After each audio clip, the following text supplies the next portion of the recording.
Boom.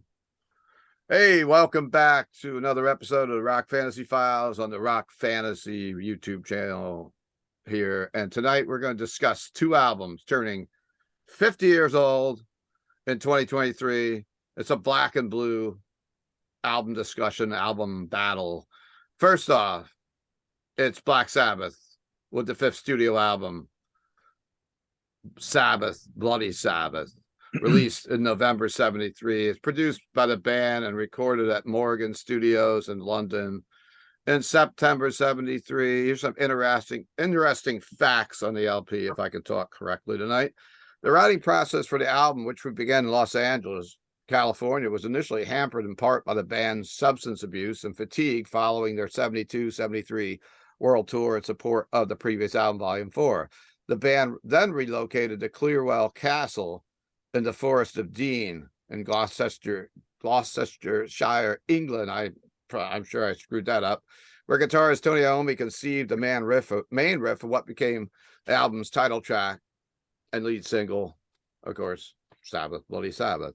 Although the band's then manager Patrick Meehan received credit as co-producer, Iommi said years later that Meehan had virtually no actual involvement in the album's production, saying Meehan ego got involved and he stuck his name down as producer. Recording was completed at Morgan Studios in Willesden, North London in 73. Keyboardist Rick Wakeman of the band Yes, who was recording Tales of the Topographic Oceans in the next studio, was brought in as a session player and appeared on Sabra Cadaver. Wakeman refused payment from the band and was ultimately compensated with beer for his contribution. The members of Led Zeppelin, close friends of the band from their early days in Birmingham, showed up at the studio during Sabbath Bloody Sabbath's recording. Drummer John Bonham was eager to play on Supernaut, but Sabbath preferred to play material other than their own for that occasion. In the end, the two bands had an improvised jam session, which was recorded but never released. So that would have been cool to hear. After a month in Los Angeles, the band opted to return to Recare, where they rented the castle in the Forest of Dean, in which the likes of Led Zeppelin, Mott the Hoople, Deep Purple wrote and recorded records there. The medieval surroundings may have revitalized the band musically, but also left a sinister impression. The liner notes in 1998 live album Reunion, Iommi recalls, we rehearsed in an armory there, and one night I was walking down the corridor with Ozzy, and we saw this figure in a black coat, and we followed this figure back into the armory, and there was absolutely no one there. Whoever it was had disappeared into the thin air. The people that owned the castle knew all about this ghost and said, "Oh yes, that's the ghost of so-and-so." And we're like, "What?" Adds Butler. We rehearsed in the dungeons and it was really creepy, but it had some atmosphere. Conjured up things and stuff started coming out again. While working in a dungeon, Iommi stumbled onto the main riff of Sabbath Bloody Sabbath, which was the tone for the new material. In 2001, Butler admitted to Dan Epstein of Guitar World, we almost thought that we were finished as a band. Once Tony came out with that initial riff, we're back. The spooky atmosphere at the castle perfectly complemented the band's practice of playing practical jokes on another. In the documentary Black Sabbath Volume 1, Iommi recalls, I got to be honest, we frightened the life out of each other. We had to leave in the end. Everybody was terrified of each other because we were playing jokes on each other. No one knew who was doing it. We used to leave and drive all the way home and back the next day. It was really silly.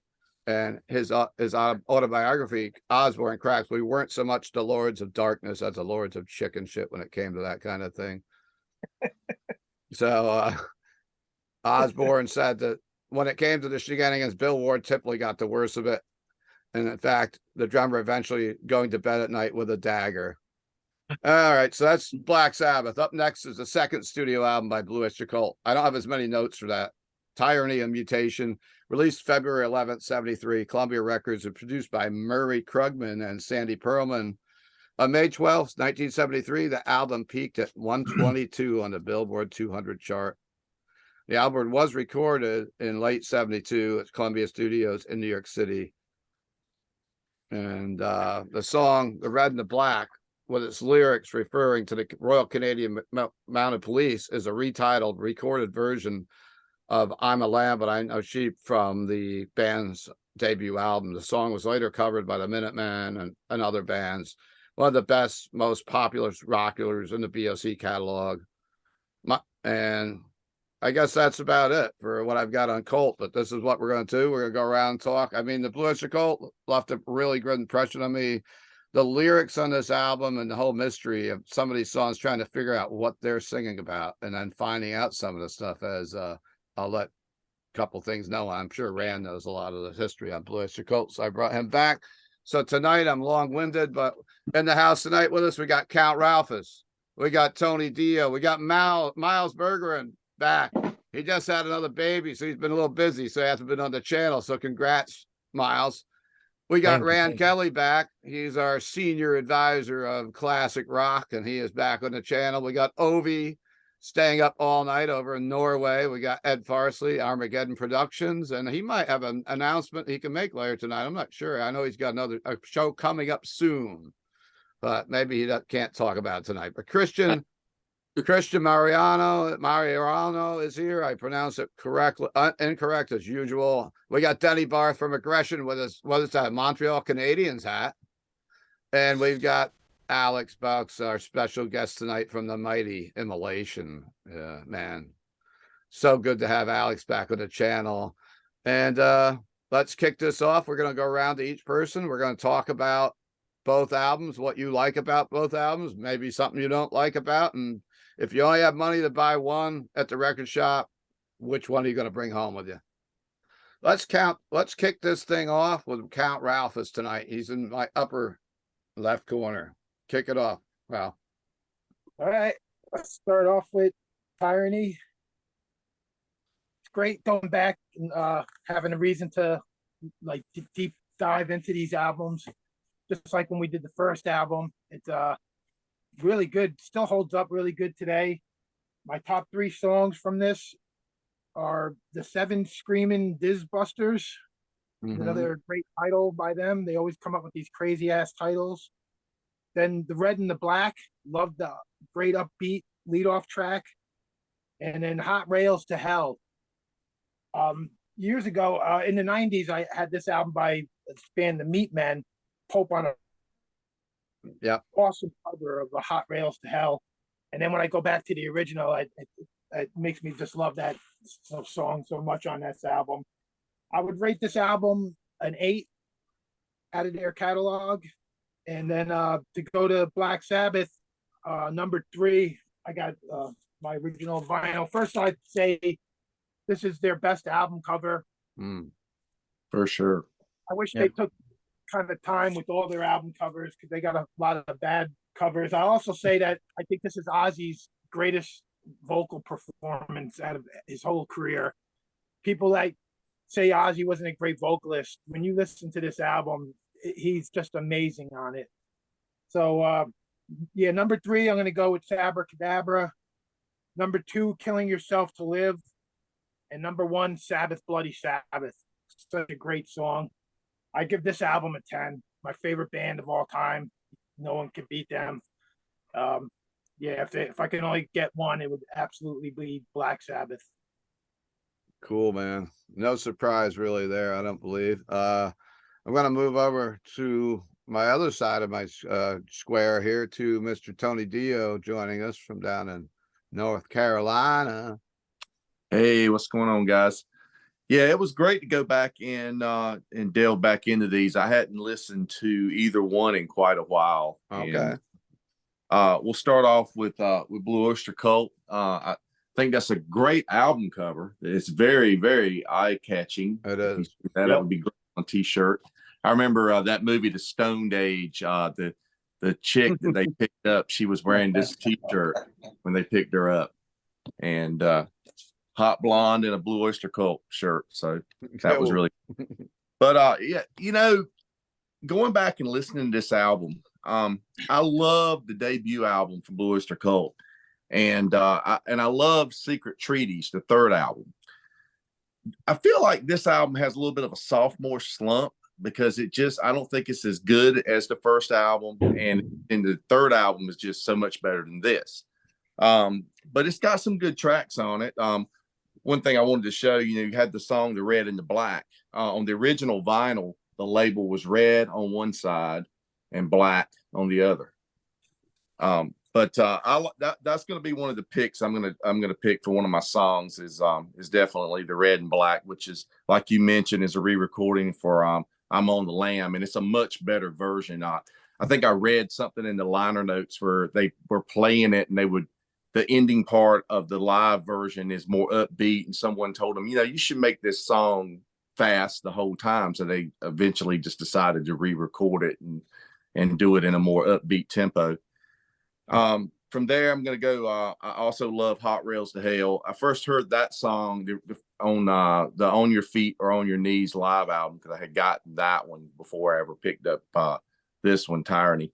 So I love the live version of that song anyhow, but the studio version is really cool too. It's another upbeat track. And an odd one on here I like is Teen Archer. That's got a cool little riff to it, and it's pretty neat. So I would probably give this album a 6 out of 10, maybe. Then we'll go to Sabbath Bloody Sabbath, which, like Ralph stated, what a great album cover. I always love the back of it. It shows the guy, he's like on his deathbed. He's got like, loved ones, angels, like, sleeping lions around him. And you got to think, if he was in a coma or something, maybe this is what's going on in his mind. The demons are trying to take him away. And it's a wicked album cover. I think it was the first time that Sabbath used a lightning bolt S's as well in their logo. Because they actually have Black Sabbath is really small at the bottom in Old English font, and then the Sabbath Bloody Sabbath is what stands out is the title. And but it's just always been a cool font. I always loved the Sabbath logo in that font. This one has a cool inside gatefold, cool, tripping looking photo of the band, But I don't have a gatefold of that. I got just a regular one. This one is original. It's on the NAMS label. It's not the Warner Brothers pressing. It's on the NAMS, and it's Holland pressing. But my favorite tracks will definitely be Sabbath Bloody Sabbath. I first heard that song when I was getting into Sabbath and stuff. One of the first things that I got with Ozzy singing was the Black Sabbath's Greatest Hits. That was actually a NEMS release that had like the Death Triumph of Death album cover, or what it was called. Really, with the skeletons killing all the people and stuff. And that hearing that song was so cool. I mean, that is one of Iommi's best riffs, and he's got a lot of great riffs, but that's one of his best ones is definitely the title track for Sabbath Bloody Sabbath. I love A National Acrobat as well. It's got it's about 6 minutes long, and it's all over the place. I mean, it's just all kinds of different riffs and just like it takes a journey around. It's got his little happy part in the middle, and then it kind of goes back to something really heavy again. And then I would go with Spiral Architect is my third favorite song on here. That's another great one. And it's a solid record all the way through. I think I'll probably be revisiting this more because, like I said, I hadn't listened to it in a while. I'm going to give it a 10 out of 10. Yeah. Cool. For sure. I tell you, when I first got that record as a kid, 12 years old, 13, whatever I was, 14, that album cover, man, looking at the back and looking at the front, it's the first time I've ever seen anything like that. It was like, it was kind of shocking in that time period. I saw some photos shared a couple of years ago of maybe some photos that the artist used to kind of come up with, I think maybe the back cover. And but yeah, I seen that also. I seen that too. I thought I did see that. Kind of cool. Also. All right, heading over, Lex, we're going to go down to New Orleans. Well, Louisiana, not exactly New Orleans. No, not exactly New Orleans. Louisiana. And we're going to talk to Myles from Myles of Metal, and it's good to have you back on the channel. We missed you. Yeah, I'm glad to be back. Starting out, both these bands are really, really good bands. I love both of these bands, but starting off with Tyranny, I couldn't remember if I listened to this album before or not, but really when I went back and listened to this album for the episode, it was almost like a brand new listen to me if I have heard it before, but I'm pretty sure I've heard a few of these songs before. I really did enjoy the album for the most part. I thought that it was a really rocking album for the most part, even though I like some of the later Blue Oyster Cult albums a little bit more. I really did enjoy this album, and it's an album that I would go back and explore more now that I've heard it and had a good ear for it, listening to it for the show. But 3 songs that I really like off this album. First off, I'm going off with Mistress of the Salmon Salt. The only reason why I'm picking that is because if you got a song with that song title, I'm always gonna pick it. That is freaking crazy. It's a cool song. And it is a cool song. It really is a pretty cool song. Does anyone know what they're talking about in that song? Not a clue.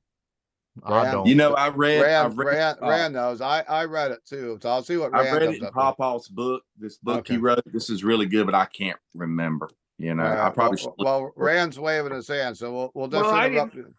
I didn't read about it. I just heard the lyrics and oh my God, I'm so unqualified to say this. Well, I can say it if you want. But it's called the parentheses is Quicklime Girl, right? Yeah, quick It time. sounds like somebody was killed and they poured lime on her and stuff to disappear her body in the desert. Is it like that? Well, it's very similar. It was actually the Salmon Salt is an area of New York City near the Whitestone Bridge. The mistress is a mass murderess. She buries the bodies in her garden. Quicklime is used to have the body decompose faster. That's what I got off the internet. It was supposedly came from one of the members of Blue Oyster Cult when someone asked him the meaning of the song. Wow. Well, I'm Oh, it's glad I kinda picked. close. I'm glad I picked that song then, because that's metal as fuck. Uh-oh. Yeah, it is. But number 2, I'm gonna go the Red and the Black. Very good song. I thought it kicked off the album real nice, and that really, when I heard that, you know, listening to this album, I was like, oh yeah, I know this album's really gonna be good. And number 1, Hot Rails to Hell. I think that was the best song on this album. Really, really nice song. But going on to old Sabbath Bloody Sabbath, one of my favorite Sabbath records. Really, I listen to this album almost all the time, pretty much. And it's not like I mean to. It's like I start listening to songs on here and I end up listening to the whole album most of the time. And when I read the stories about recording this album, about with the castle and stuff, and like the creepy stuff in the castle, I thought that gave like a cool vibe to the album. And like Ralph said, I think this is one of Ozzy's best vocal performances, especially with Black Sabbath. And it has my second favorite Sabbath cover, my favorite being Mob Rules. Wow. But I thought that the album cover is just so killer. You know, you got all this crazy stuff going on, and you got like the 666 right here, and just a real spooky, you know, evil looking album cover. Real good album. If I had to pick 3 songs, I'm gonna go a little bit different. I'm gonna go Who Are You as number 3. I was gonna pick Sabra Cadabra, but Who Are You is a song that when I heard it for the first time, it's like I'm not supposed to like this type of song with the like the synthesizers and stuff like that, but I thought it had like a cool creepy vibe going throughout it, and Ozzy's vocal performance on it just added to the creepiness factor on it. And I thought that as a song with synthesizers in it like that, I thought that I really, you know, enjoyed it more than I really think I should. But going for number 2, Killing Yourself to Live. Great song, one of my favorite Sabbath songs, and the best song on here is without a doubt to me Sabbath Bloody Sabbath. When that riff kicks off this album, it's just a special song, and it's just a really special album. And if I had to pick, well, if I had to rate the albums, I would give Blue Oyster Cult, I would give that one I think a 7 out of 10. I really did enjoy that. And this one, definitely giving this a 9 out of 10. Only reason why I would give it a 9 out of 10 is maybe because of fluff, because I think that the song title is really fitting for it because it's just fluff on the album. But everything else on here to me is killer, and so I give it a 9 out of 10. And picking just one, definitely Sabbath Bloody Sabbath all the way. Mm-hmm. Denny, I'm making this easy for you tonight with the scorekeeping. Yeah, mine That's would be two. my pick would have been Sabbath too. You know, Okay. he mentioned Who Are You? I read something that said Ozzy played the Moog Yeah. synthesizer on that and he wrote that riff himself. Yeah. I'm not sure if he wrote the lyrics for it or all the way or what, because it's credited, all the songwriting's credited all 4 of them on the album. Mm-hmm. I think that's the only thing Ozzy ever wrote musically. Yeah, well, you always Okay. hear Ozzy didn't write anything, but that's cool to know that he actually came up with that. Yeah. The first time I ever heard that song, I was like, I forgot what I was doing, but I heard this song and I'm like, what is this? And then I was like, this is Black Sabbath, and I'm like, this is actually pretty catchy and it's pretty like the spaced out. Spaced out, and the synthesizer is real catchy, and it just sticks with you. Yeah, it's a cool song for what it is. It's so much better than like Am I Going Insane? Yeah. You know, it's got a darker feel than that You one. try to transport yourself into this situation where you're in this ancient castle and you're hanging out with Zeppelin there too. You got Bonham wanting to play on the album. You got Rick Wakeman coming over and playing keyboards on the song. It just sounds pretty surreal, you know. I'll tell you what, if I was in a spooky castle and that song was playing, I'd be sleeping with a dagger too. Yeah.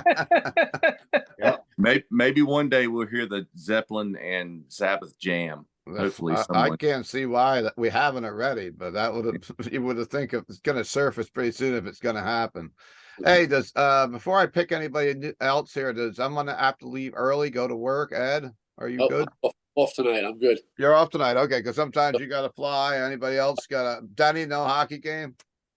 No hockey tonight. I'm good. All right, cool. So I'm going to head over to Mr. Alex Bouks, and it's an honor to have you here. And please, anyone that's not familiar with Alex, go out and pick up his latest record, Acts of God with Immolation. Please. It's Awesome. another killer release, and got to see you on tour up in Albany with that tour package was just amazing with you and Cannibal, Dark Funeral, and Black Anvil. Yeah, unfortunately, I didn't get to see you that night. I know, and then I planned on coming down to Florida, and that just didn't work out in the end. Yeah. Next time. Next time you're coming around this year, Yeah. so Yeah, we'll be out with Obituary coming up. it's gonna be killer. Yeah, a month and a half or whatever it is, 2 months from now. So, well, first off, Blue Oyster Cult, I've only owed 3, believe it or not, I've only owned 3 Blue Oyster Cult records in the 50 or 5 decades I've been on this planet. Which is the first record, Spectres, and what's it, Fire of Unknown Origin, I think. Yeah. Fire of Unknown Origin.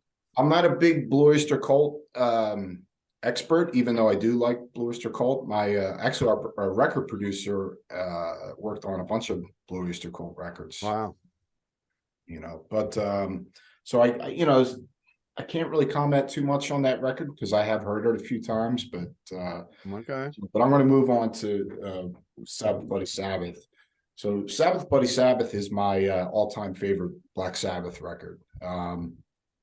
That record to me it's a perfect record. It's been a huge inspiration on my life. My second concert that I ever saw was Van Halen opening for Black Sabbath. Oh wow. I didn't get to see that one. I used to have the if anybody remembers, well, you would remember, Steve, but the iron-on shirts back in the 70s. Sure. I got early 80s. I had the with that logo, the Black Sabbath logo with the skull with the 666 from the here's my old crusty record right here. But yeah, I mean, Sabbath Bloody Sabbath is like, it's to me, it's a perfect record. that was, I think, is when they were at their, their peak. Pretty much was like this record and Sabotage, which kind of like in kind of connected in certain ways to me. Those two records. But it's just the diversity on this album. Has been a big inspiration for me, and just other projects outside the death metal world for me. It's just the folky kind of acoustic stuff that they incorporated on this album with the super heavy riffs. I mean, and also as a guitar player, Sabbath Bloody Sabbath was the first song I ever learned on guitar as well. Wow. This record, it means a lot to me. It's one of my all-time favorite records, and my favorite Sabbath record. But yeah, I mean, it's just it's perfection to me. It's just it's something that I've always strived for as a musician, to because this is kind of like the dark side of the moon of of metal to an extent. If you want to call it metal, because back then there wasn't heavy metal, it was heavy rock. That's what we called it. That's what I tell people too, and they don't believe me. But yeah, I mean, it's just I couldn't resist once I saw Sabbath Bloody Sabbath. I was like, and unfortunately I wish I could talk more about Blue Oyster Cult, which like I said, I do like Blue Oyster Cult. I actually covered Godzilla back in the 80s. Did you? For fun.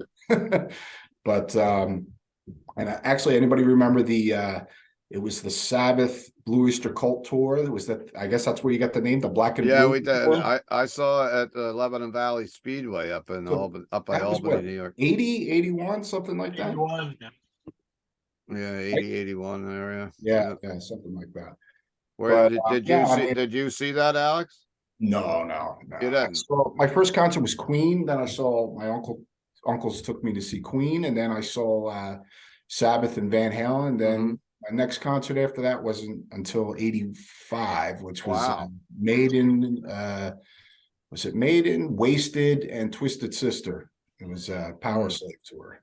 Yeah. So, but yeah, I mean, Sabbath Bloody Sabbath, it's a 10 out of 10 for me. And like I said, this is, for being a musician that plays heavy music, this is kind of like, the record that you strive to make. This is kind of like the pinnacle to me, especially, the diversity on this record. Like you guys are all talking about the different stories, which, I know about the castle and the ghost sightings and all that kind of stuff. And, come on, man, look at this album cover. Jeez, Yeah. I mean, when I was a kid, this scared the shit out of me, Yeah. My uncle used to chase me around my house with the, you guys remember, it was it was kind of like a greatest hits record, the double We Sold Our Souls for Rock and Roll with the vampire. Yep. chick. And my uncle used to chase me around the house with that, but yeah, and, it's one of my all-time favorite records ever, so yeah, 10 out of 10, man, for me. But you know what, I'm gonna have to go revisit that Blue Oyster Cult record now. Yeah, after hearing about it now, you're gonna want to take a listen. So, For sure. but yeah, I man. I got the Black and Blue bootleg. There you go. Yeah, I don't know why they never released it. They never released it officially No. for some reason. Oh, that's cool. I saw it in the theater in 1984 when they played it before Spinal Tap down in San Francisco. Okay. I haven't seen it since.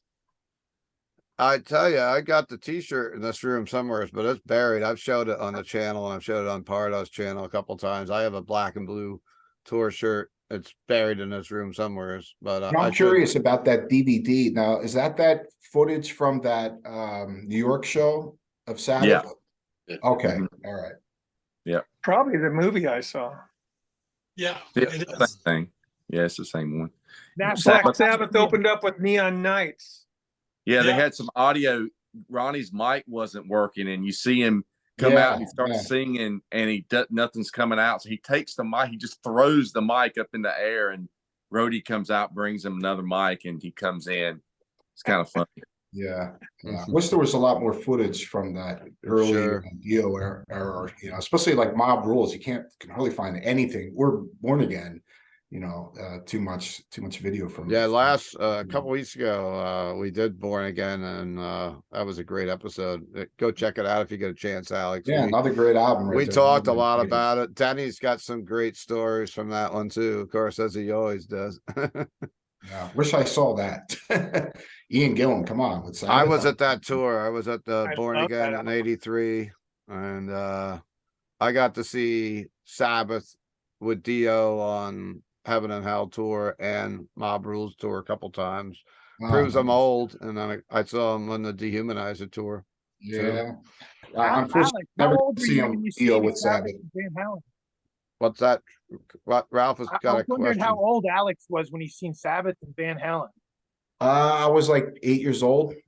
Oh shit, that's what I figured. 7 years old. 8. I didn't even get to go to that one. That's a classic. Awesome. And I really don't even I barely remember anything. Sure. I remember a little bit of Queen, which I saw the same year. Mm-hmm. And all I wanted to see was Kiss, which is funny back then. But, Yeah, of course. I wasn't able to see Kiss, You're an 8-year-old kid. You want to see Kiss in the '70s for sure. Yeah, I had, my whole room was Kiss when I was a kid, so. Cool. So thanks for your input, and we'll talk a little bit about to you if you're still on. We'll talk a little about what Immolation's got in store for 2023 when we come back. You kind of talked about it a little bit already. Yeah. I think we're going to go over to California and visit with our senior classic rock advisor, Rand.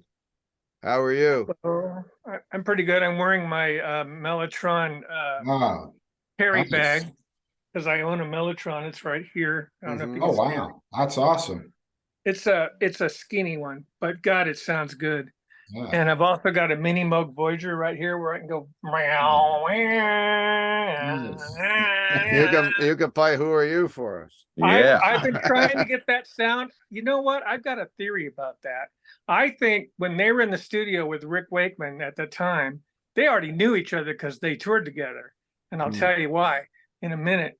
But I think Rick came over and made those sounds for those guys, and they said, "Okay, now hit the keys," because that's totally his kind of tone. Oh yeah. It's so yesy, it's ridiculous. What's funny? You talk about the Mellotron. There is a lot of people. I think a lot of people don't realize on the Sabbath Bloody Sabbath record, there's a big Moody Blues influence on there because I know Tony Iommi was a big Moody Blues fan. So some of those parts are actually like Mike Pinder kind of keyboard parts, and some of the folky acoustic parts. By the way, I think that today is Tony's 75th birthday. I thought I saw that on It Facebook. was Sunday. Yeah. I think it was Sunday. Yeah, we're right around. Must have been an old thing. A couple. Yeah. We're All close. right. We're close.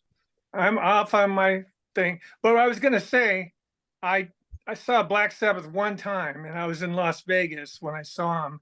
I was in the Air Force, and 2 bands opened for them were absolutely terrific. The first band was a group called Wild Turkey. You guys know who that is? Yeah. Mhm. Bass player is Glenn Cornick, and Okay. 2 really hot guitar players. And the lead singer was named Gary Pickford Hopkins. He shows up later on with Rick Wakeman on Journey to the Center of the Earth. Great Okay. singer. So anyways, you've got Wild Turkey playing with that singer. The next act is Yes, Wow. with Rick Wakeman touring with Black Sabbath in the States. So Yes has Bill Burford and Rick Wakeman, which is a short run because they're on the Fragile tour. Then Black Sabbath is on their Master Reality tour, which is my favorite Black Sabbath album. So when they get together in Morgan Studios, it's not by accident. They already knew each Sure. other. Yeah. I wasn't sure if you guys all knew that or not, so I thought I would. That's a great story. I love it. I heard the stories of Rick Wakeman taking off with Sabbath, and he didn't even travel with Yes, and all the Yes guys were pissed off because Rick Wakeman was traveling in a plane with the Sabbath guys. Yeah, he drank beer and smoked cigars and stuff like that, and Yes was into other things, and he just didn't feel. I'm pretty sure there were a lot of reasons why he quit, more than just didn't like the music of Tails. But he's quit that band 4 times. Yeah. So anyways, you want to move on to Blue Oyster Cult? Please. But thanks Yeah, for, so- I love your story. That's why we have you on. Thank No, you. nobody So else I- here saw Sabbath in 72 in Vegas, but you on this channel, on this group. March at least. 19th. Nice. So I'm coming up on a 51 year what they Yeah. call anniversary. Yeah. So anyways, you guys are gonna hate me because the only Blue Oyster Cult I own are the live albums.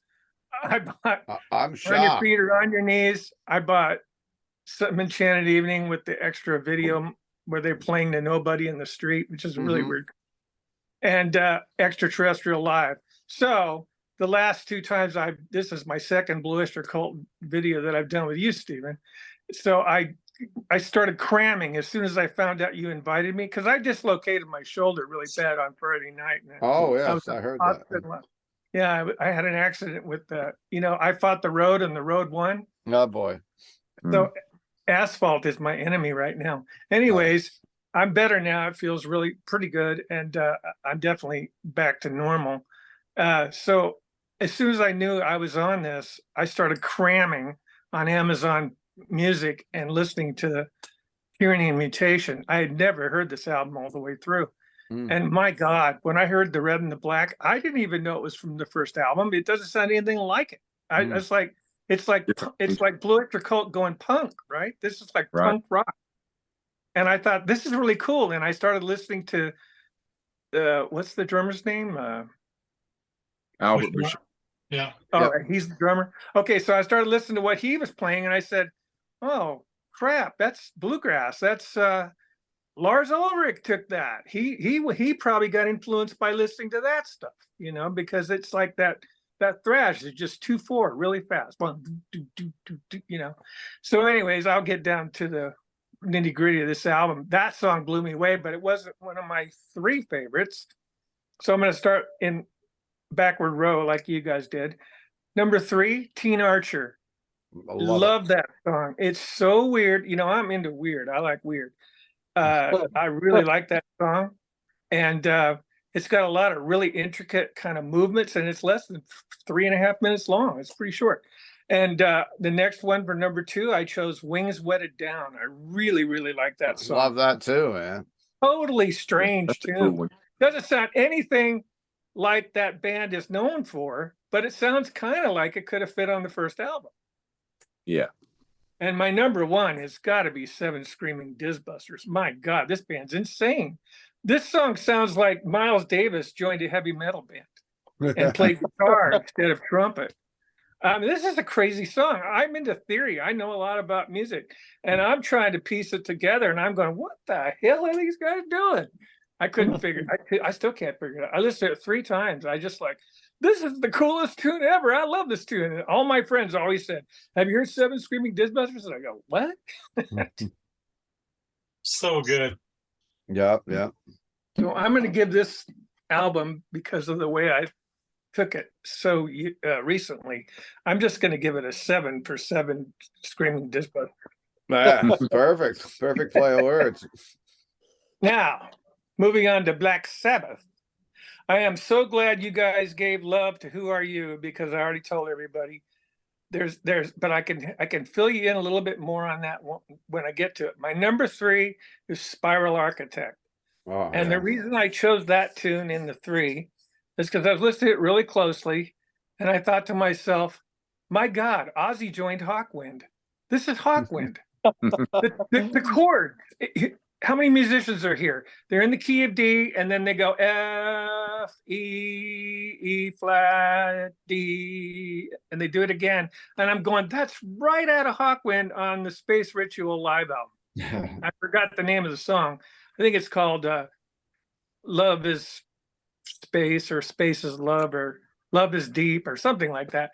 But they do that with the guitar. Dave Brock does.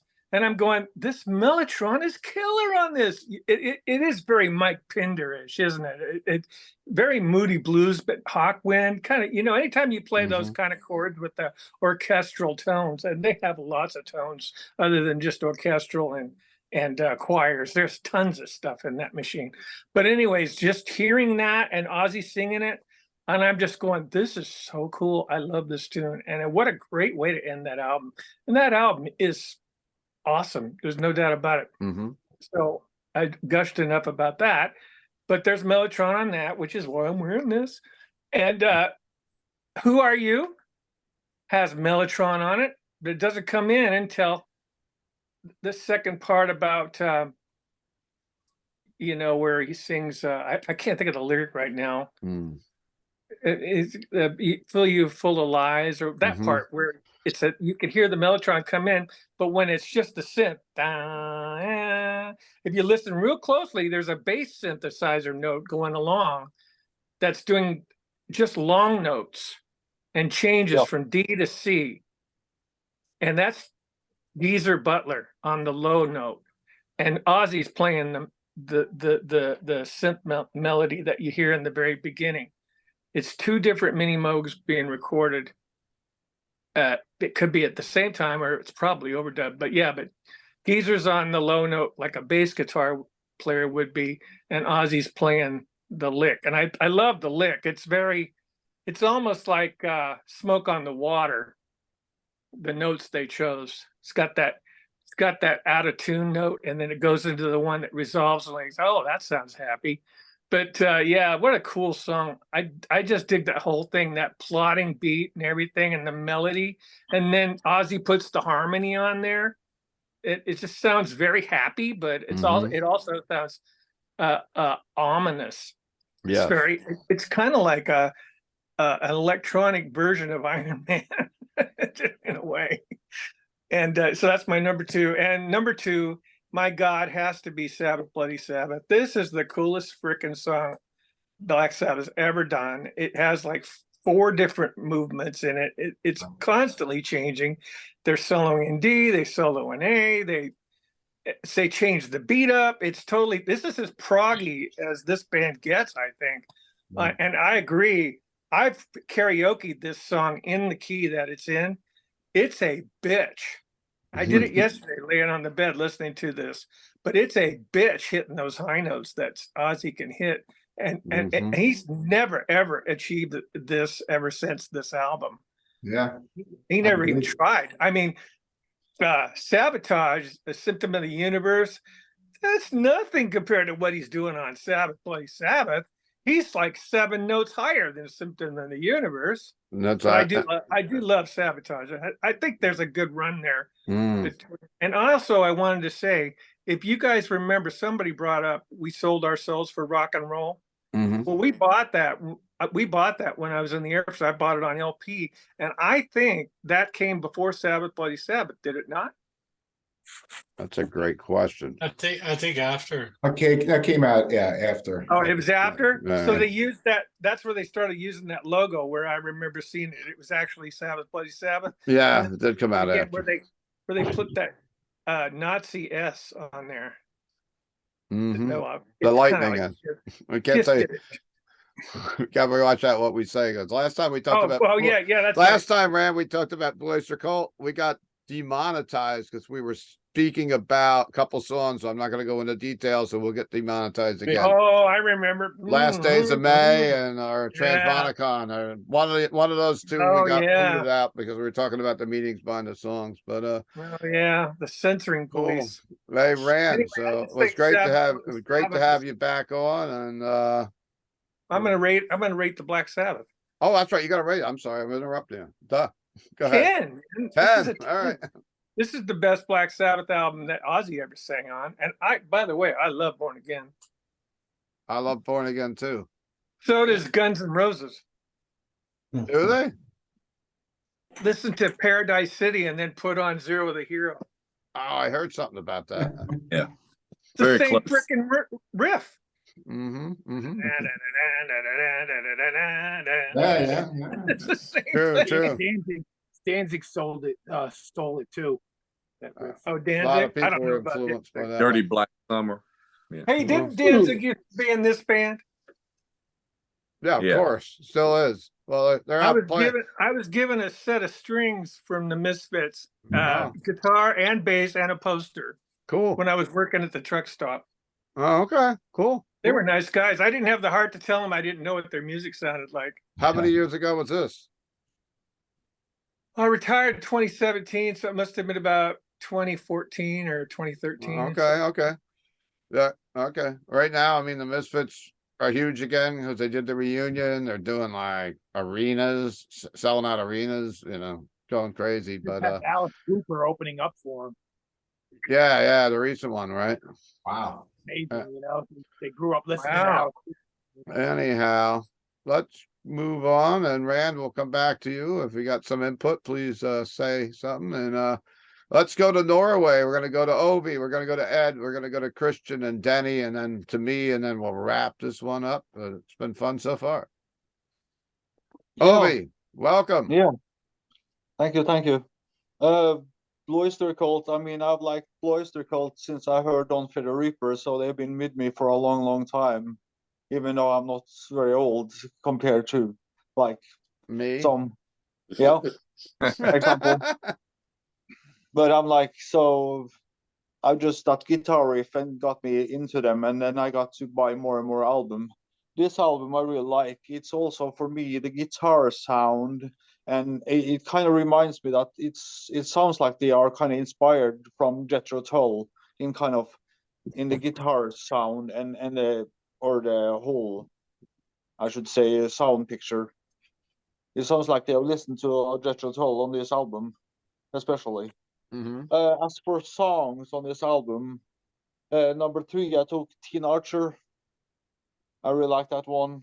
And then I took Baby Ice Dog.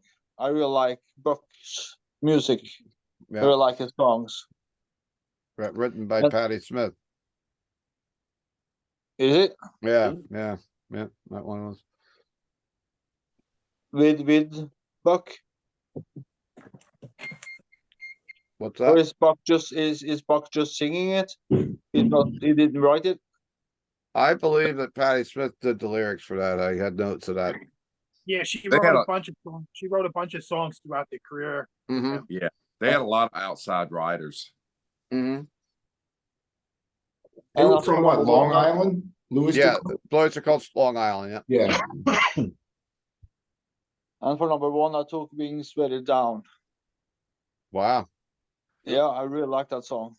Tell you what. And the cool thing about Blue Oyster Cult too is like Cliff Burton, he was very into Blue Oyster Cult. He wore shorts and shirts and stuff. But if you listen to Joe's bass solo in '76 or something, and it's like a 10-minute solo, you can hear where Cliff Burton got his inspiration for bass solos. Mm-hmm. So that's really cool. As for Black Sabbath, I remember I bought the album. It's actually one of the last albums I bought, because I bought Paranoid, the first one, Volume 4, Master Reality, Sabotage, and this one. So this was the last album I really got in, that I bought to them in the first batch. And I think it's the most, I should say, diverse album to date they have ever done. Because it's not like any other album they have. I understand when they were making the album, they were like, at the time, you talked about they being a little tired after the tour of the previous album. I believe they haven't written any songs, and they were pushing everything on Tony to make the album, and he was out of riffs, and then suddenly he came up with a Sabbath Bloody Sabbath riff, and the album was built after that riff. Sure. Yep. Yeah. As for songs, I'm gonna choose, or I'm not gonna choose. I will a song that hasn't been talked about today. Looking for Today. Awesome. I really like that song. And for number 2, I take National Acrobats. I think it's probably one of Ozzy's coolest voice performances. And number 1, Killing Yourself to Live. It's just that guitar solo and everything. It's what everybody has said about this album. It has like an atmosphere. It's so huge atmosphere on this album. It's like I don't know. It sounds like they have recorded it in a castle or a big cathedral or something. It just has an ominous feel to it. As for choosing what album, I gotta go Black Sabbath too, because it's Black Sabbath. Mhm. has a different album of Oyster Cult, I may have had a bigger problem, but I really like the album though. Okay. It's, yeah, All I would right. say Oyster Cult is, I would give it like a 8 out of 10, and Sabbath Bloody Sabbath 10 out of 10. So Awesome. I'm All not gonna right. rattle the cage tonight. Hey, you rattle it some weeks, but you didn't rattle it tonight. So Nope. Maybe nobody a rattled it surprise. so far. You really rattle it heavy duty with the Ozzy Dio's Black Sabbath that night. Yeah. You did it heavy. And we're gonna go to New York City and visit with Mr. Ed Farshtley of Armageddon Productions. Always an honor to have him on the show. Good. How we doing, guys? Good. 50 years for these two albums. Wow, that's saying a lot, Yeah. especially to us older people. Just like everybody else, two great records. Tyranny and Mutation, not an album I'm that familiar with either. To be Okay. honest, probably only listened to it start to finish a couple times in my life, and it's been a couple decades. So it was really fun revisiting it. Great record. Not as great as the later ones and the first one, but still a great record.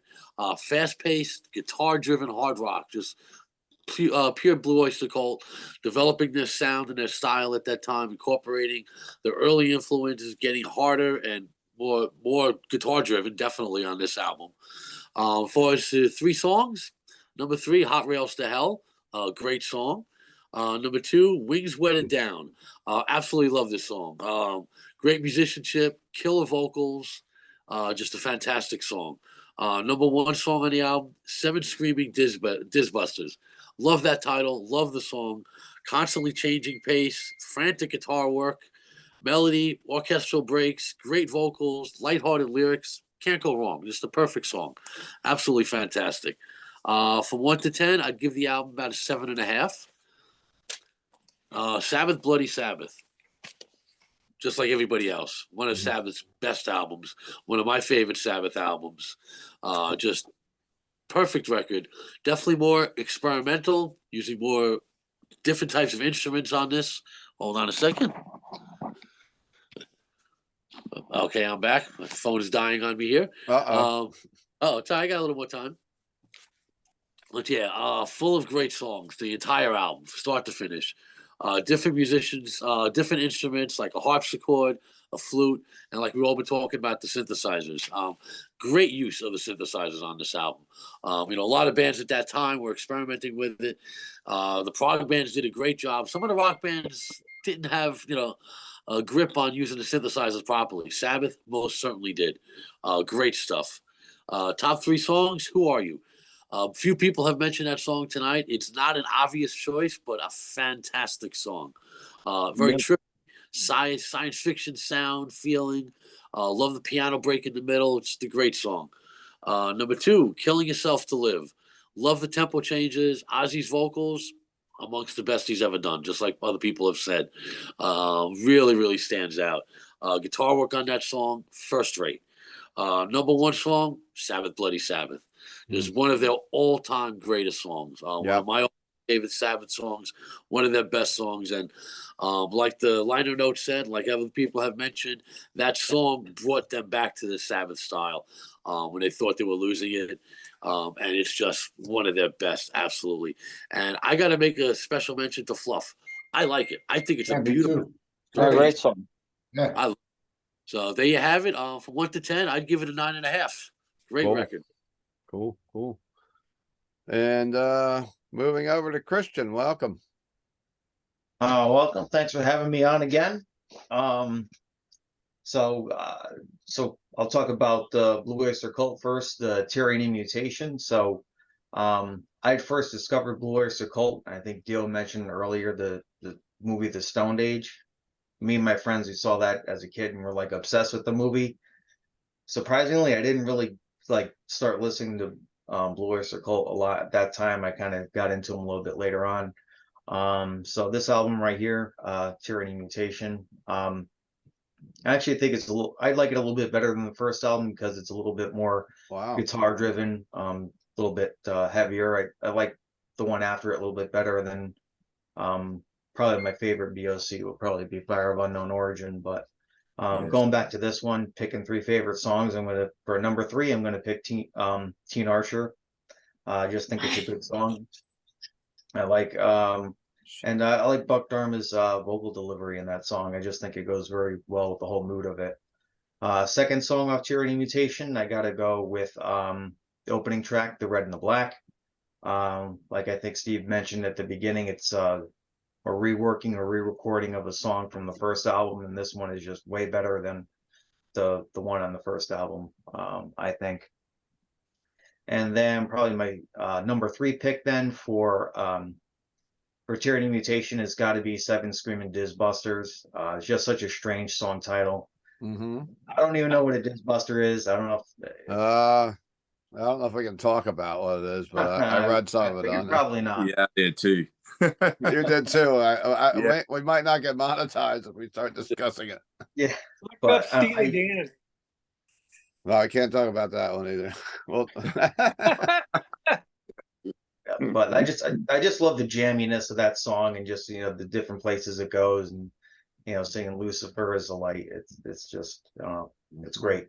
If I were to rank that as a 1 to 10 scale, I would say it's probably an 8 out of 10. And then coming up to this one right here, Sabbath Bloody Sabbath.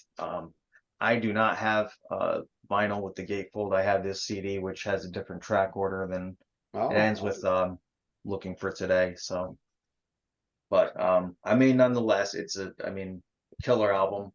I think this one and Sabotage are my favorite from Black Sabbath. I think it's I think they did everything that they did good on the first 4 albums, but in this one, it's like they take it to a whole another level with just what they're doing with the synthesizers, and in the more orchestral bits and the acoustic bits.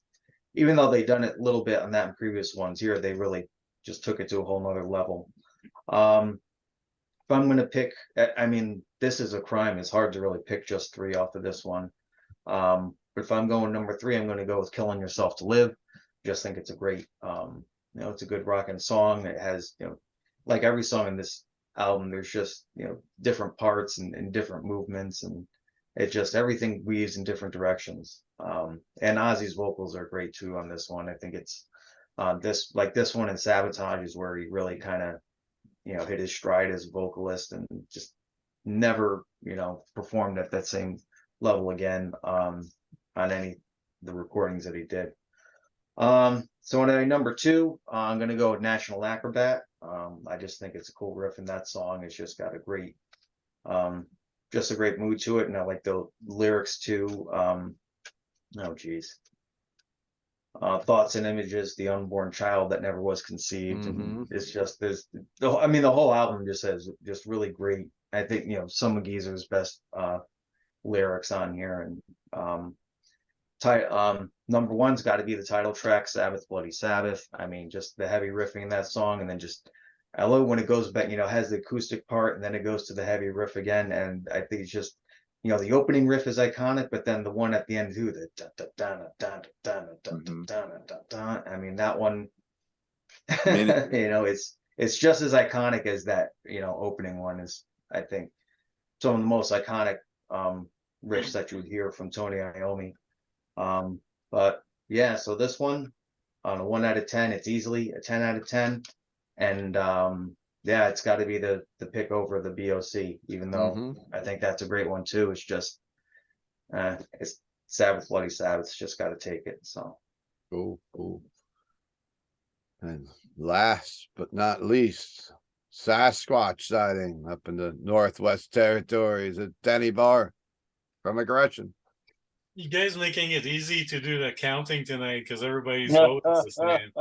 Get out the broom. Get out the brooms. Okay, let's start with the Blue Oyster Cult. The broom's coming out. I have the CD. I'm a huge Blue Oyster Cult fan. I probably saw Blue Oyster Cult in concert, I would say probably between 20 and 30 times. Nice. First time I saw them was in 1982, 83. And then I saw them with Aldo Nova opening in Montreal with the album Revolution by Night. which they were doing. They wrote a song together Mhm. called Okay. Take Me Away. Great song. But yeah, like Blue Oyster Cult is the type of band that you can listen to the album like on Monday, and on Wednesday you listen to it again, and it sounds like you never listened to it yet.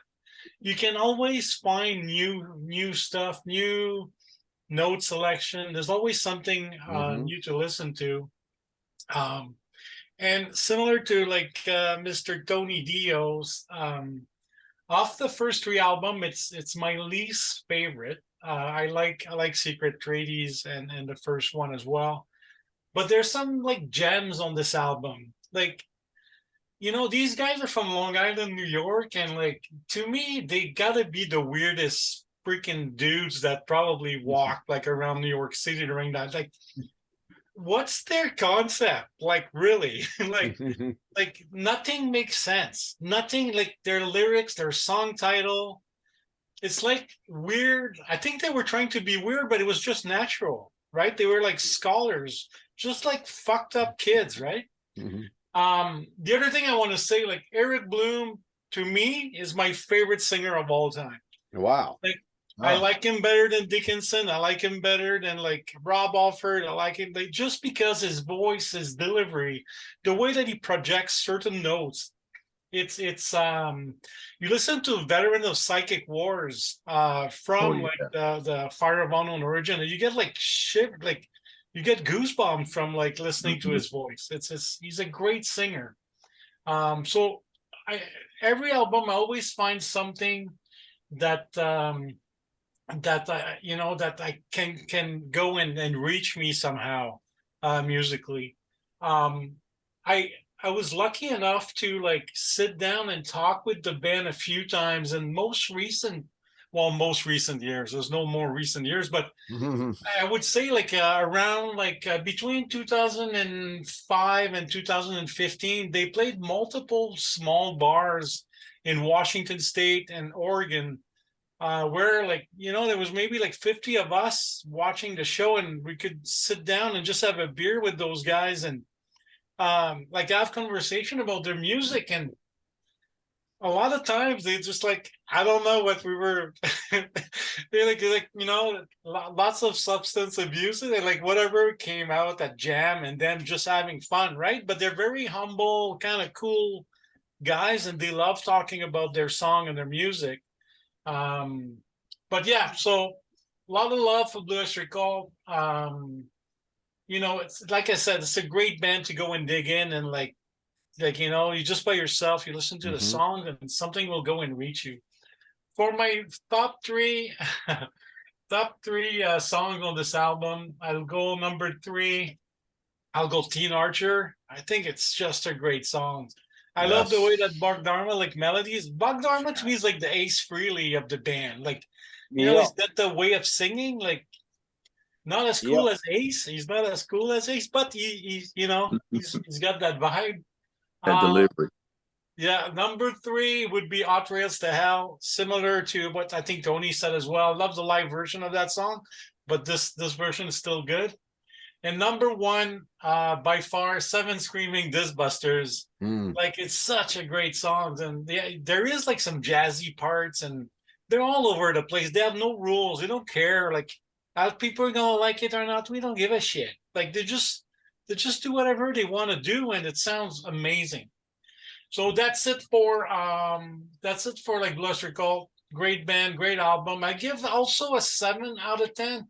I'm not a big fan of the Red and the Black, and I don't know if it's because they're talking about Canadian Mounties, but I just like I just don't like that chord progression. I like the speed of the song because like that's in my DNA, but I don't like that EGA kind of like the way that riff goes. I'm not happy about that. But anyway, it is what it is. 7 out of 10. Blue Oyster Cult. Still like that Mistress of Salmon Salt, like Mhm. Quick Lime Girl. I'm just every time I read the title, I gotta read it again because I forgot what it was. It's so fucked up. It makes no sense. So the Sabbath Bloody Sabbath album, again, everything you guys said is amazing. Alex had like an older uncle, helping him with his musical education. I had two older cousins that their purpose in life was to scare me. So they bought me for Christmas that year, and I still have like good memories of that. They bought me like Sabbath Bloody Sabbath. They bought me Alice Cooper, $1 Billion Babies, and I think it was Uriah Heep, Sweet Freedom. So I always remember listening to these three albums back to back, kind of, and of course, like Alice Cooper was bigger than life at the time, so I always listened to a lot of like $1 Billion Babies, but I feel like Sabbath Bloody Sabbath over time kind of took over as the main album of that year. And Black Sabbath also, like I've listened to Sabbath Bloody Sabbath, National Acrobat, and Killing Yourself to Live so many fucking times that at a point, like Spiritual Architect and Looking for Today are now better. Then it's just not because it's better, it's just because I overplayed the other one. Yes. You know what Good I mean? point. So Yeah. there's kind of like a mix now suddenly when I'm like more refined and I try to use my intelligence, who are you is my favorite song, because I try to like tell people that I'm refined and intelligent. So I'm like, hey, that's my favorite song on the album. So my taste changes all the time. It changes all the time. But if I go like my top 3 songs, even though the entire album there's not a song on there that I would not listen to. And I have a guitar tuning like a step and a half down just to play like Black Sabbath, like Sabbath Bloody Sabbath Volume 4, and Sabotage, and also play Welcome to Hell and Black Metal, but it's different discussion. But yeah, so I have like actually a Gibson SG that I keep in that tuning constantly to be able to play and get the right vibe. And I do feel that Sabbath Bloody Sabbath, like the beginning of that vibe of that sound happened on Volume 4 with Wheels of Confusion, and the use of that like acoustic guitar as well on that song. You can see a progression in sound, and they obviously like they were saying like, oh, we thought the band, that's it, we couldn't do anything. Then Tony started that riff, and then we but obviously I think it was still there. But I always try to imagine like, how would you feel in you're a band and a guy comes to the jam space and bring a riff like that? You just like your jaw dropped and like, yes, that's that's good, we'll keep it, right? And one more comment before I tell you guys my favorite 3 songs. Every band talks about ghosts, castles, and seeing shit and all that, and it always happened during their substance abuse timeline of their career. You'll never say Tony Iommi said, oh yeah, I saw a ghost on the golf course sipping tea, right? Yeah. Just think about that. Think about that for 1 second. All right.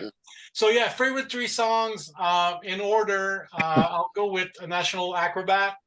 Then I'll go with Killing Yourself to Live and the title track number 1, Sabbath Bloody Sabbath. I mean, I still, I still listen to it way more than I probably would like to admit. It's such it's more than a classic at this point. It's more than that. It means so much to so many people that it's almost like a statement or a life kind of like journey. So that's it. That's my pick. I would give yes, this album is a 10 out of 10. No doubt about it. I do like Fluff also. I do like Fluff. It's just that when you listen to that album, it brings you into that next song, even though it's 4 minutes long. It's like an intro, but it's not. Right? Yep. Yeah, for sure. All right. So I guess it's my turn. And we just talked about Tony Iommi turning 75. Me and Ralph actually saw Blue Oyster Cult back in, what was it, October? Ralph? Yep. And we were there locally in Sugarloaf, New York at the Sugarloaf Performing Arts Center. And it was Buck Dharma's 75th birthday that night. And they played extra songs. Ralph got some stuff signed, did you, that night? And yeah. I got this box set signed. And for those who don't have like a bunch of the Blue Oyster Cult stuff. This was amazing. It's like 16 albums in here. It got all the live albums and stuff, and I forget how much I paid, but it was like less than $5 a CD. So if you're looking Wow. to get all the stuff, but yeah, I got Buck to sign this, and I got a picture with him that night. Mm-hmm. Yep. So I'm going to start off with Blue Oyster Cult, so definitely get out the broom tonight. There's no way. I mean, I feel kind of bad putting this album against Black Sabbath, and I think it's more of a discussion. Didn't really want to call this a battle. But I mean, this Blue Oyster Cult album is awesome. I don't think it's not my favorite album. I do like the first album better, but taking this deep dive into this album and listening to it for a week, there's a lot of songs that just get in my head and I can't get them out. And I'm going with the third song, The Mistress of the Salmon Salt. Quick Time Girl. I can't get Quick Time Girl. That rhythm, that chorus goes in my head over and over again. And Teen Archer, she got, man, that just gets in your head. It's constantly revolving. Wetted Down is a great track too. A lot of you've mentioned that. I'm glad you did. But the Seven Screaming Dizbusters is my favorite. I mean, I got a lot of respect to Hot Rails to Hell, but I don't know. These three are the ones I'm picking tonight. I read a little bit about the meaning. Maybe I can say it so we don't get in trouble on social media. Say it, do it. Well, the meaning from Blue Oyster Cult former, drummer Albert stated that Diz refers to the cleft of the male autonomy, and that the Duster's dust from the song Seven Screaming Dizbusters refers to something that comes out of that part of the male. So that's about as we can say it without saying words. I don't know how much trouble we get. So Dizbuster refers to someone or something of that nature. So it's a pretty tripped out song. Like that, he goes, "Where do you come up with this stuff?" And then here we are 50 years later, we're trying to figure out what are they talking about, because we all get our ideas with the quick lime girl, the quick time girl, and it's crazy. I give this album an 8 out of 10. For the lyrical content and all this mysterious stuff.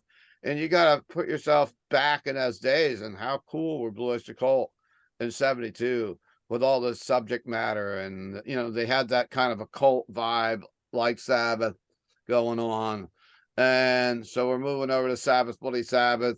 This could be my favorite Black Sabbath album of all time. I go back and forth between this and Sabotage. My wife said today when I was listening to these albums this morning in the house that it's her favorite Black Sabbath album. She goes, "It's the best one." I'm gonna go with I'm gonna pull a part of you on the Hudson Valley Squares channel. I'm going with a tie for the fourth one. I got to put Killing Yourself to Live in. Such a great song.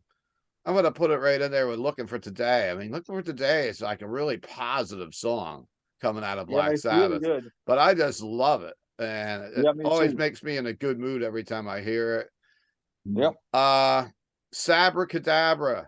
Now, too many people have talked about that tonight, but man, do I love that song. Yeah. And, I'm meeting this girl and hanging out, and Geezer Butler said that this was something that he put together for that. And it was all about making love and having this hot girl into metal, I guess you find, or into Sabbath back in the day. And of course, the title Nothing track. wrong with that. Nothing wrong with that. No. And hey, we got Teen Archer, we got Quick Time Girl, we got Sabracadabra. We're talking about all the ladies tonight. So the Teen Archer, I don't know what the meanings are completely behind that song. I didn't really find much when I was digging in for it, but that's another one that's just a crazy lyrics that Blue Oyster Cult came out of, very, very mysterious to try to figure out exactly what they're going on about on that song. Maybe someone that's watching this knows, they can pop it in the comments. The title track, Sabbath Bloody Sabbath. You can't go against that. I think almost all of us have picked that for our favorite song. And I'm giving that a 10 out of 10 for Black Sabbath. People in the area, local, if you want to come out and see a great Black Sabbath show, March 18th, I'm booking shows at a venue here in Middletown, New York called Quinn's Pins, and you could come check out the world famous rock bands, as they call me. during the day. We got Into the Void coming in, and they do a great Black Sabbath show. All Ozzy material, but they will cover all kinds of good stuff. And they're doing 2 big sets that night, and it's free to come in. So I'll give a shameless plug to Middletown. And it was an honor to have everybody on the show tonight. Count Ralphus, one of our regulars, Tony Dio, having Myles back, having Rand back, because I love hearing your stories, Rand, about this 1972 in Vegas. Must have been a party for sure.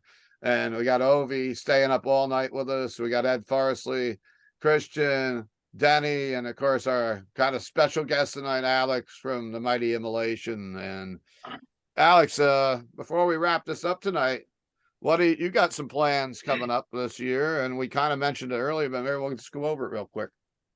Yeah, so we could our next tour we go out, it's I think it's end of April.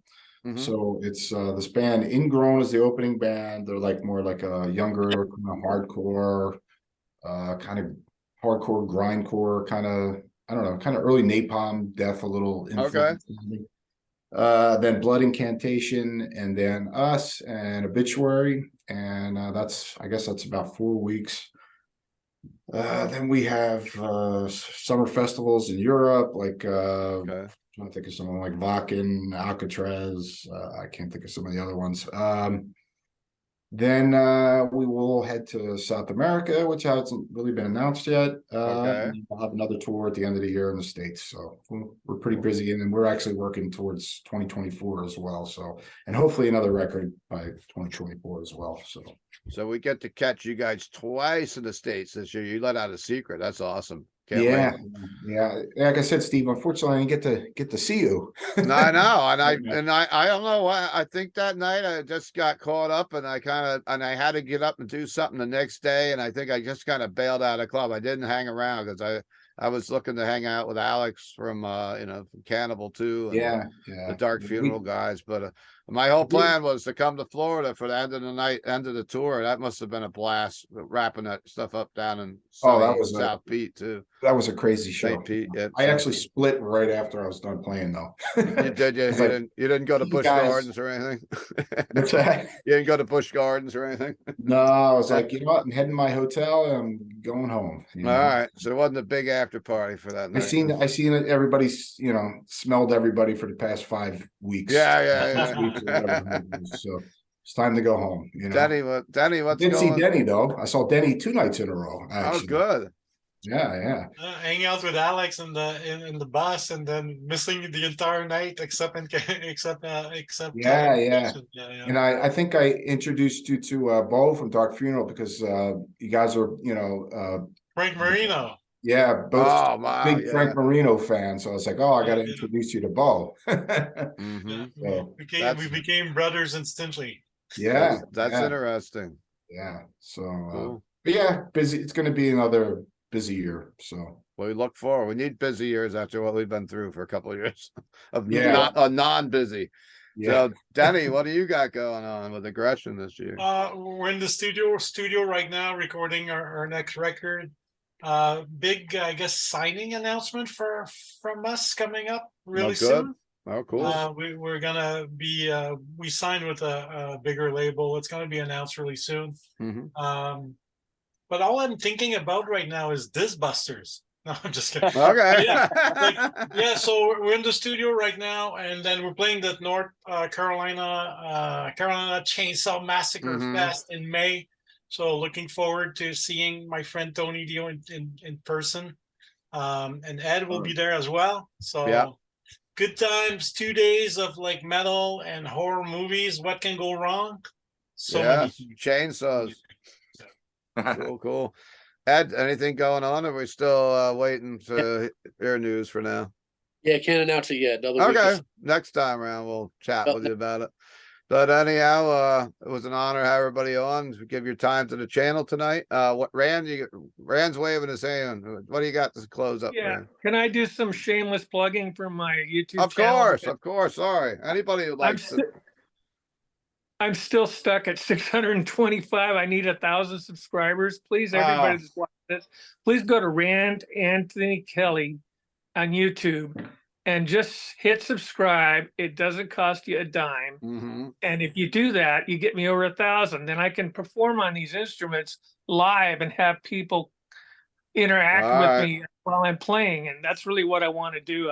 I'm a kind of like a one-man band kind of thing. Mhm. I got all these synthesizers and drum machines. I can get everything going, guitars, you name it. I can do it all, but I'm only one person. So to do it all live, I had to buy 6 amplifiers, and I have 7 synthesizers, and never mind anyway. But I just really need help. And also, real quick, I want to defend Fluff, and I've always looked at it like Laguna Sunrise second movement. Mm-hmm. Okay. Mm. Good I mean, point. Yeah, Tony, pretty I good. don't think Tony wanted to get pigeonholed as a heavy metal guitar player. And then you just look at things like, oh God, what's that real pretty one he does on Master of Reality? Solitude. Solitude, yeah. And then there's a jazzy kind of thing he does on Paranoid. I mean, he was always Mhm. trying to say, hey, I'm not just a metal guitar player. Yeah. And there's more acoustic guitar on Very- Sabbath Bloody Sabbath than I've ever heard on any album that he's done. So tell your friends, tell your neighbors to go to Rand to just hit subscribe. Even if you don't watch it, just hit subscribe. Let's get Yeah, you Rand. don't even have to Let's watch get my Rand over video. 1,000. Let's get him to 1,000, everybody. I need over 1,000. Rand Anthony Kelly. One. I Cool. just subscribed, so you have one more. All right. Thank you. Thank you very much. I already subscribed, and Randy Yeah, was Ralphus friggin' is awesome. He gives me good reviews. I hope I Yeah, have he's- already. I'm sure I he's a have. great musician. You guys got to check out. Rand is Mhm. really awesome musician. Thank you Well, so much. we're gonna delve back in a couple weeks back into 1973, so I'll be sure to invite Rand back. And next week we are going into the realms of death metal, and we are going to be talking about a few albums, 6 albums that are turning 25 years next time around. It's an assignment. Ralph, I think, even mentioned we should have cut it in 3 and 3, but we're going to do it. It's 6, and it's all together. You have to pick your top all the way down the list, and we'll probably be here for a while. So make some coffee, get some beer for that one, or whatever you want to drink. And we'll talk. Thanks for having me back, Stephen. We're going to bring you back because we're definitely going back to 73. We got a bunch of 73 albums to look forward to. 62. And Sounds we good. will be back here next week on the Rock Fantasy YouTube channel. If you're in the Middletown area, please stop by, check out Rock Fantasy, hit like and subscribe on this, and tell us about what you like about the Blue Oyster Cult records and Black Sabbath records that we were talking about tonight in the comments, please. And we'll see you next time. Bang.